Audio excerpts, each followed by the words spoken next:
일곱째 달에 이르러는 그 달 초하루의 성회로 모이고 아무 노동도 하지 말라.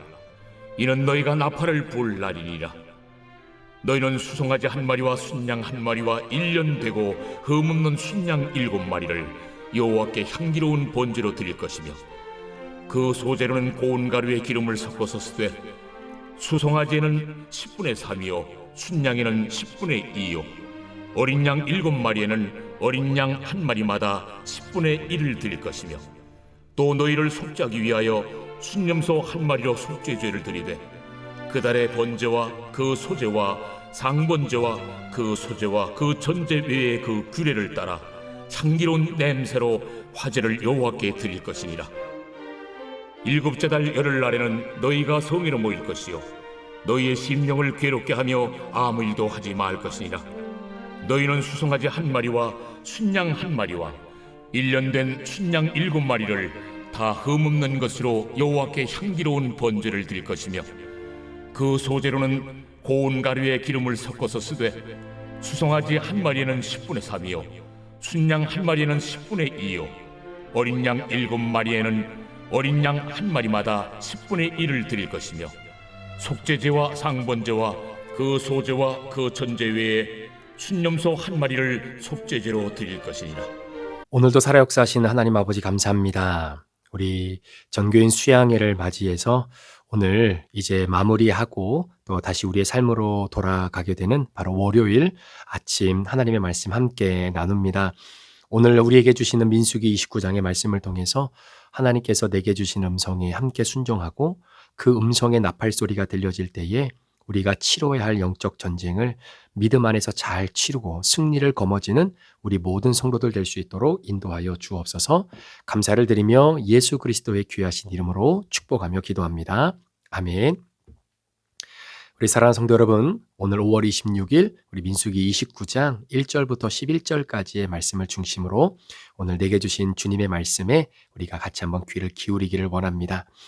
제가 누누이 여러분들에게 강조하며 말씀드렸던 것 중에 하나가 뭐냐면, 우리가 구원의 은혜를 깊이 경험하기 위해서 깨달아야 할 2가지 종류의 지식이 있다라고 말씀을 드렸습니다. 첫 번째는 하나님을 아는 지식이고요. 그래서 하나님이 구원과 관련돼서 어떤 성품을 갖고 계시고 그 성품을 통해서 우리를 어떻게 구원하시는지 그 부분을 우리가 정확히 알아야 할 지식과 지혜가 필요하고요. 두 번째는 그렇게 구원의 대상이 되시는 바로 사람을 아는 지식, 그래서 나를 알고 다른 이들을 알므로 말미암아 서로가 서로에게 구원의 필요성을 인간적 차원에서 우리가 왜 구원이 하나님으로부터 온전히 필요한 그러한 요소인지를 우리가 인간이 어떠한 존재인지를 알므로 인해서 알 수 있게 되어지는 바로 그 부분을 여러분들과 함께 나눈 적이 있었습니다. 자, 그런데 여러분, 우리 인간은 100% 죄인이기 때문에 사실은 인생의 밸런스를 맞추며 살아가는 것이 굉장히 어렵습니다. 내가 중심을 잡고 살아간다고 하더라도 그 중심이 내가 잘못 세운 기준 때문에 그 중심 자체가 이미 한쪽으로 치우쳐져 있는 인생을 살아갈 때가 너무나 많이 있다는 것이죠. 나는 분명히 올바른 판단이다라고 생각을 해서 판단을 내렸는데 내가 판단 내렸던 그 기준이 이미 잘못되어져 있었기 때문에 그 판단 자체도 어느 한쪽으로 치우쳐버리는 판단의 결과를 가져올 때가 많이 있다는 겁니다.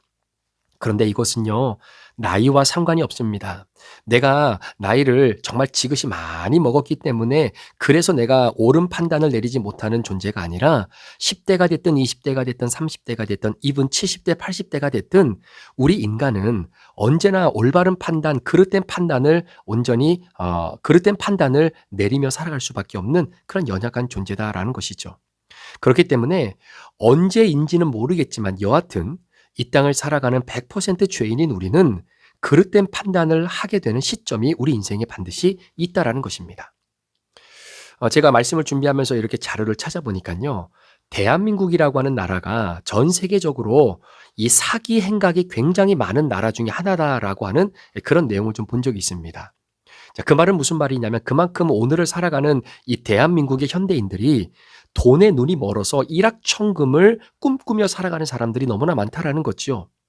자, 그러다 보니까 내가 지적으로 또 여러 가지 면에서 잘 갖춘 사람이라 할지라도 때로는 나를 통해서 무엇인가 얻어내고자 하는 사람들의 말에 내 귀가 솔깃해서 결국은 내 이 체면도 무너지고 내 물질도 다 빼앗겨 버리는 이런 사기 행각에 우리가 빨려 들어갈 때가 너무나 많다라는 것이죠.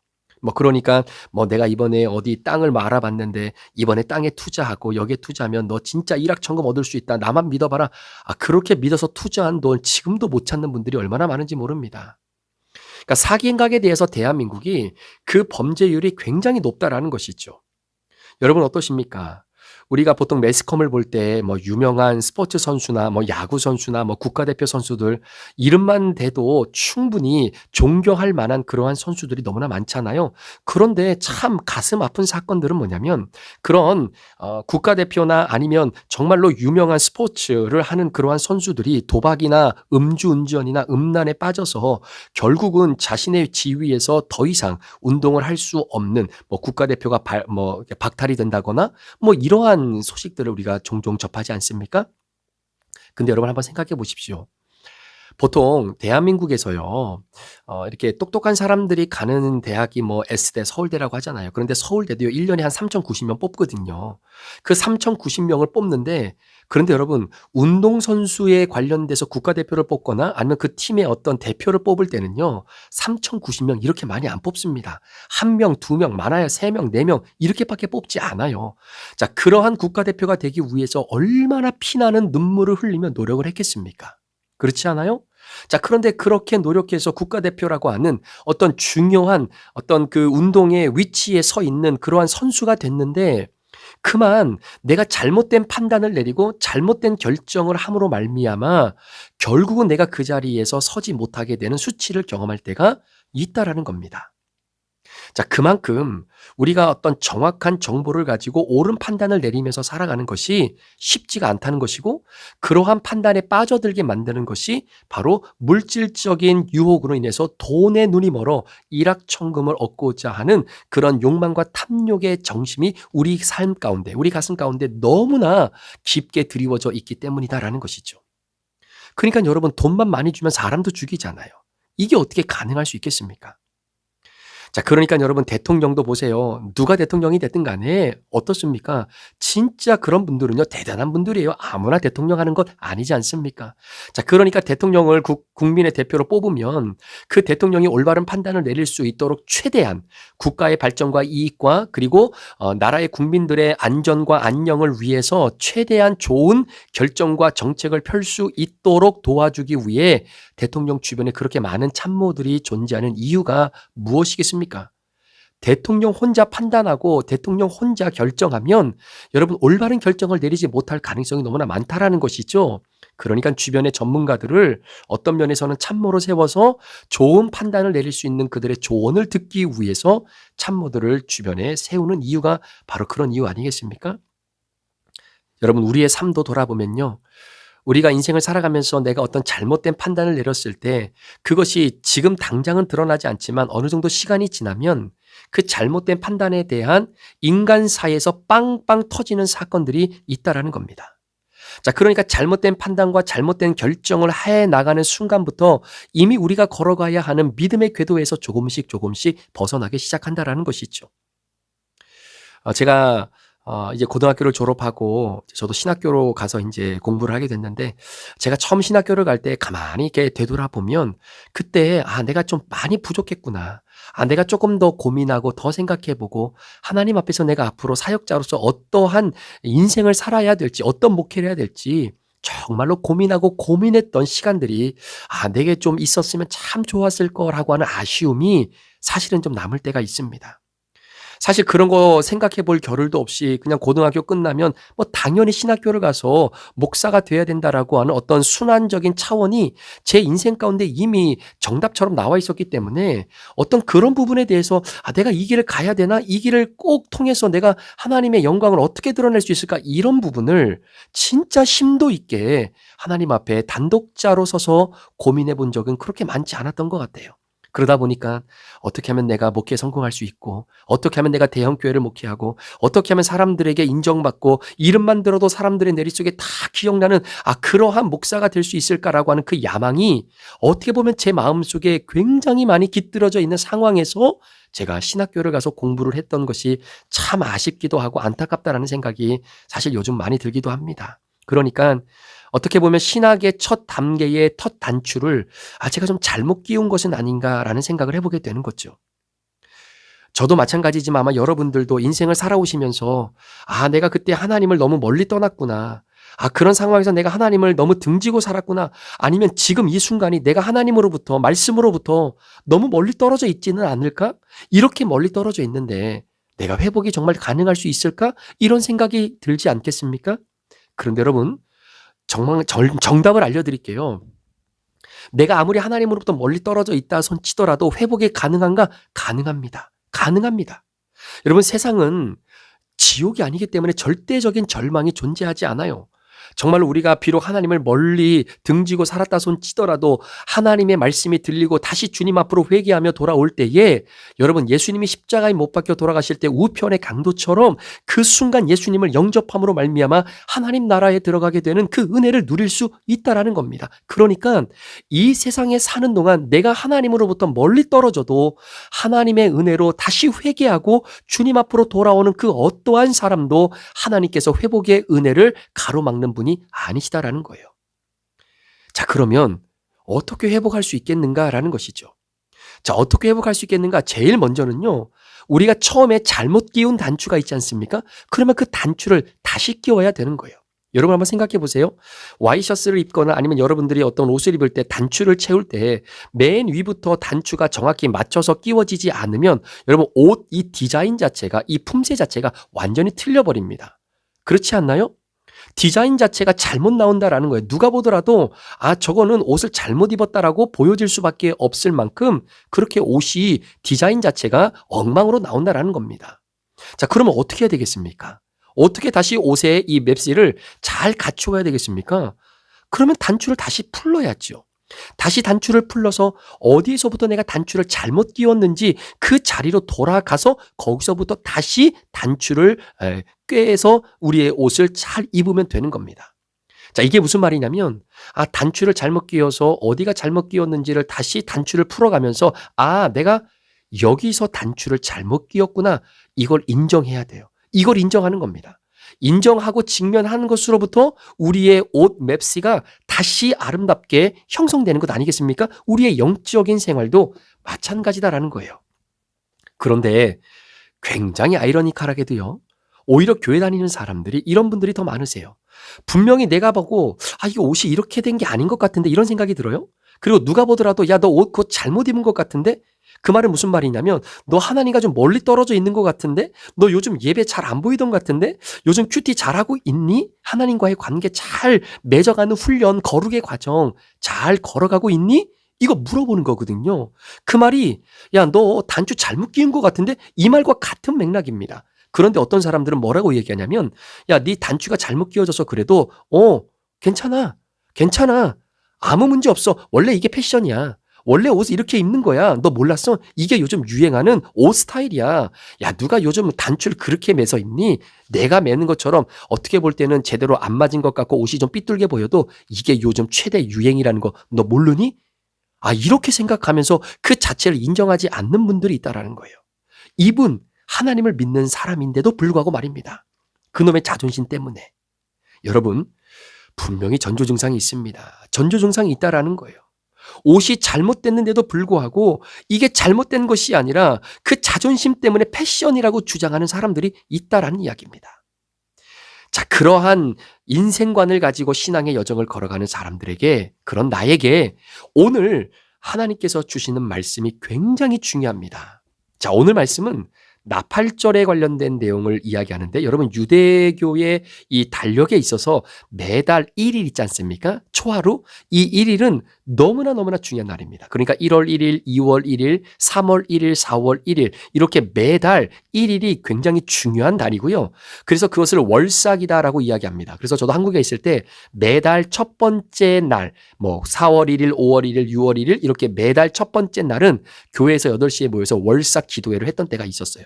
그래서 그 한 달을 하나님 앞에 기도하고 이 한 달도 하나님의 은혜로 잘 지낼 수 있는 믿음 달라고 은혜 달라고 하나님 앞에 그 첫 달의 첫날을 하나님께 기도하며 출발했던 그러한 시절들이 있기도 했었습니다. 그만큼 유대인들에게 있어서 이 한 달의 초하루는 굉장히 중요해요. 자, 그런데 그렇게 중요한 초하루 가운데서도 가장 중요한 초하루가 있습니다.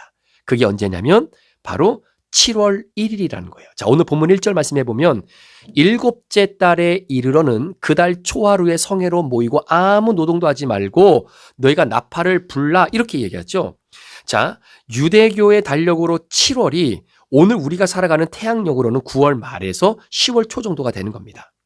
자, 1년 12달 가운데에 매달 초하루는 굉장히 중요해요. 그런데 그 월 중에 7월 달, 일곱째 달이 굉장히 중요한데 그 이유가 뭐냐면 유대인들에게 있어서 7월 1일은 바로 우리가 생각하는 새해입니다.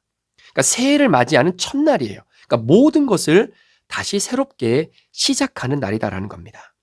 자, 그래서 나팔절이라고 하는데 나팔을 불면서 새해가 온다라고 하는 것을 이제는 백성들에게 알려주고 그때는 너무나 중요하기 때문에 아무런 노동도 하지 않고 심지어 오늘 본문 말씀에도 그런 표현이 나오죠. 예, 우리의 심령을 괴롭게 하면서까지라도 우리가 새로운 날을 새로운 해를 출발하는 내 자신을 돌아보는 날이 바로 이 나팔절이다라는 거죠. 자, 그래서 이 나팔절은요, 특별히 아무 노동도 하지 않고 내가 새해를 시작하기 때문에 내가 이전 연도, 과거에 살아왔던 나의 삶을 돌아보는 바로 그러한 시간으로서 굉장히 중요한 절기이기도 합니다. 그래서 구약 성경을 굉장히 중시하는 유대교나 아니면 이슬람 이런 사람들은요, 이 나팔절, 일곱째 날 초하루에는요, 진짜 아무것도 안 해요. 자, 그러니까 이스라엘이 1948년에 나라를 건국하고 나서 그 이스라엘을 둘러싸고 있는 주변에 이 강대국들이 있지 않습니까? 그러니까 계속해서 전쟁을 할 수밖에 없는 거예요. 그런데 이스라엘이 전쟁을 할 때마다 승리를 하게 되거든요. 그 이유는 뭐냐면 이스라엘이 건국하면서 그 기관 중에 정보를 수집하는 굉장히 중요한 정보기관이 있습니다. 이 정보기관은요, 세계 최초예요. 미국보다도 더 뛰어난 정보력을 가지고 있는 바로 그런 단체입니다. 자, 그렇기 때문에 이 정보력을 바탕으로 주변에 있는 강대국들이 이스라엘을 언제 어떻게 어떤 방법으로 쳐들어올 것인가 라고 하는 시나리오를 이 정보기관에서 이미 다 습득해버리니까 그걸 미연에 방지할 수 있는 거예요. 그러니까 전쟁에서 승리하는 겁니다.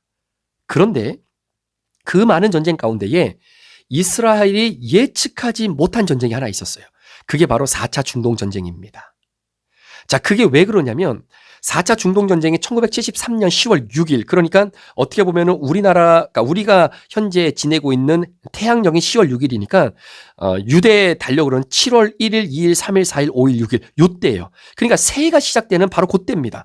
아무것도 하지 말라라고 하는 하나님의 율법의 말씀을 지키는 그때예요. 그때에 이집트와 시리아가 손을 잡고 이스라엘을 침공한 거예요. 그러니까 유대교 입장에서 그리고 이슬람을 믿는 사람들 그 사람들도 모세오경을 믿거든요. 예를 들면 그러니까 그 모세오경 안에 6월절 그러니까 나팔절 일곱째 달이 되는 초하루에는 너희들 아무것도 하지 마라 나팔을 불러라. 그러니까 이 율법을 지킨다라고 하는 측면에서 이스라엘도 손 놓고 있었는데 이때 시리아와 이집트가 손잡고 침공을 한 겁니다. 그러니까 예측 못한 전쟁이 펼쳐지게 된 거죠. 그래서 그 전쟁으로 인해서 무려 3천여 명이 부상을 당하고 2,600명 정도가 사상자를 냈던 전무후무한 이런 패배가 없을 만큼의 오점을 남겼던 전쟁이 바로 4차 중동전쟁이에요. 물론 이 전쟁에서 이스라엘이 다시 이걸 뒤집어서 승리로 이끌어내기는 했지만 이전에 이렇게 많이 이스라엘 병사가 목숨을 잃었던 적이 없었다라는 사실입니다. 자, 그러면 왜 이 나팔절이 중요하냐? 이게 굉장히 중요하겠죠. 자, 그 이유는 뭐냐면, 자, 나팔절은 이스라엘 백성들이 새해를 출발하는 날입니다. 자, 새해를 출발하는 날이기 때문에 어떻게 보면 과거, 이전에 내가 지었던 그 작년에 지었던 모든 죄를 정리하는 시간이에요. 그러니까 우리가 12월 31일 날 송구영식 예배를 드리며 새해를 맞이하지 않습니까? 그때 어때요, 여러분? 마음이 좀 숙연해지잖아요. 아, 내가 이제 한 해를 뒤로 하고 새해를 맞이하는구나. 그러면서 새해로 넘어가기 전에 내가 작년에, 그러니까 올해, 이제 새해를 맞이하기 전에 올해 지었던 내 죄를 하나님 기억나게 해주시고, 그리고 그 죄를 하나님 앞에 직면하는 겁니다. 하나씩 하나씩 하나님 앞에 내가 지었던 죄를 고백하고 이 죄를 하나님의 십자가 앞에, 주님의 십자가 앞에 다 내려놓아서 그 죄가 이제는 새롭게 시작하는 새해로 연결되지 않도록 우리가 철저하게 회개하고 나아가는 바로 그 예배가 송구영신 예배 아니겠습니까? 자, 그러면 이스라엘 백성들도 지난해 모든 죄를 정리하는 차원에서 이 나팔절을 어떻게 지내느냐? 자, 심령을 괴롭게 하면서 다시 시작하는 겁니다. 자, 여기서 7절 말씀에 너희의 심령을 괴롭게 한다라고 하는 이 말의 표현은 식음을 전폐하는 금식을 선포하는 거예요. 그래서 금식을 하면서 내 과거의 죄를 다시 돌아보고 그리고 그 돌아보는 가운데에 하나님께서 주시는 말씀의 나팔 소리가 들리는 거예요. 하나님께서 말씀하시는 그 율법의 말씀이 들릴 때에 그 나팔 소리가 내 귀에 들릴 때에 정말로 우리가 어떻게 하면 이 죄를 하나님 앞에 회개하고 고백할 것인지를 고민하며 직면하며 나간다라는 것이죠. 자, 나팔 소리가 들릴 때 여러분 구약 시대나 이 유대교에서는요. 나팔을 언제 불냐면 두 번의 경우에 붑니다. 첫 번째는 전쟁할 때, 두 번째는 나팔절처럼 새해가 선포될 때 부는 거예요. 자, 그러니까 나팔절 때에 새해를 맞이하는 이 말씀의 나팔 소리가 내게 들릴 때에 비로소 내 안에서 전쟁이 펼쳐지게 되는 겁니다.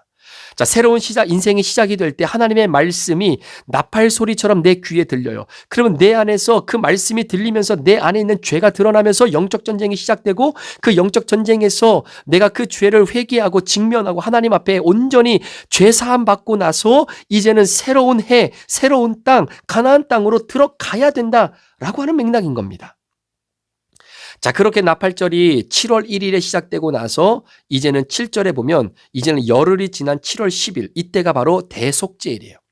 자, 이 대속죄일은 여러분 아시는 것처럼 하나님 앞에 자신이 지었던 모든 죄를 이스라엘 백성들을 대신해서 대제사장이 그 모든 죄를 짊어지고 하나님 앞에 직면하는 시간입니다. 자, 식음을 전폐해요. 전쟁을 치릅니다. 내가 지은 죄를 직면하는 그 전쟁을 하나씩 하나님 앞에 고백하는 거예요. 하나님, 내가 이런 죄도 졌습니다. 하나님, 내가 저런 죄도 졌습니다. 내가 하나님의 말씀을 들어보니 내가 그때 이런 말을 했어는 안 되는데 그걸 봤어는 안 되는데 내가 그렇게 마시거나 먹어서는 안 됐었는데 라고 하는 그런 이런 죄 저런 죄를 다 하나님 앞에 직면하고 인정하는 거예요. 여러분, 어떻게 보면요. 내가 지은 내 죄를 하나님 앞에 직면하고 인정하는 것이 얼마나 어려운 전쟁인지 모릅니다. 이게 진짜 어려운 전쟁이에요. 그런데 그런 전쟁을 하나님 앞에서 치르고 나면 내 죄를 인정하고 회개하고 그 죄 앞에 내가 직면해서 하나님 앞에 철저하게 회개하면 다시는 하나님이 그 죄를 기억하지 않으시겠다라고 인정해 주시는 거예요. 동에서 서가 먼 것처럼 우리의 죄가 붉을지라도 양털과 같이 흰 눈과 같이 우리의 죄를 깨끗하게 용서해 주시는 하나님의 구원의 은혜, 죄사함의 은총을 우리가 경험하게 되면서 새롭게 한 해를 시작하게 되는 것이죠. 잘못된 길을 걸어왔다라고 하더라도 여러분 직면하는 것이 중요합니다. 내가 어디서부터 이 단추가 잘못 끼워졌는지를 다시 찾아가는 거예요. 그리고 그 잘못 끼운 그 단추를 직면하고 하나님 앞에 회개하고 그 죄를 인정하는 것, 그게 잘못 끼웠던 단추를 다시 불러서 제대로 끼우는 바로 그 행위가 우리의 영적 행위가 아니겠습니까? 사랑하는 여러분, 어떤 사람은 그 죄의 직면이 20대에 있을 수 있고요. 30대에 있을 수 있고요. 어떤 분들은 70세, 80세 인생 다 살고 나서 마지막 때 내가 하나님 앞에 이렇게 죄를 짓고 살았구나 라고 하는 것을 직면하는 때가 반드시 우리에게는 있다라는 겁니다. 하나님의 나팔 소리가 들릴 때 그 나팔 소리가 들림으로 내 안에서 시작되는 전쟁, 그것은 바로 내 죄를 인정하고 직면하고 그리고 다시 인생의 단추를 다시 채우는 바로 그 은혜, 그런 하나님이 회개하는 저와 여러분들의 행위 자체를 여러분 얼마나 기뻐하시고 지지하시는지 모릅니다. 왜냐하면 성령님께서 그렇게 역사하시기 때문이다라는 것이죠. 오늘 우리가 수양회를 이제 마치고 다시 우리의 삶의 터전으로 이제 돌아갑니다. 여러분 안전하게 건강하게 돌아가시기를 바라고요. 그리고 정말로 우리가 하나님께서 주신 사명을 다시 한번 잘 깨닫고 정말 오늘 나팔절, 우리의 인생이 매일매일 하루하루 영적인 나팔절로 새롭게 살아내질 수 있는 그런 은혜가 저와 여러분 가운데 함께 있기를 주의 이름으로 간절히 축원합니다. 기도하시겠습니다. 하나님 아버지 감사합니다. 주님 은혜 가운데 우리 사랑하는 성도들 2박 3일에 이제 수양회를 마무리하고 오늘 또 삶의 현장으로 돌아갑니다. 하나님께서 은혜 베풀어 주신 것, 또 하나님께서 허락하신 사명의 자리 잘 깨닫게 도와주시고 우리가 오늘 말씀을 통해 나팔절의 의미를 깨달았던 것처럼 우리 인생 가운데에 하나님의 나팔 소리가 들려올 때에 내 죄가 드러나 그것을 직면하고 인정하고 회개하는 바로 내 인생의 첫 단추를 다시 한번 잘 채워서 하나님의 영광스러운 그런 아들, 딸로 이번 한 주를 또 살아가는, 오늘 하루를 살아가는 우리 귀한 성도들이 될 수 있도록 인도하여 주옵소서. 감사를 드리며 예수 그리스도의 존귀하신 이름으로 축복하며 기도합니다.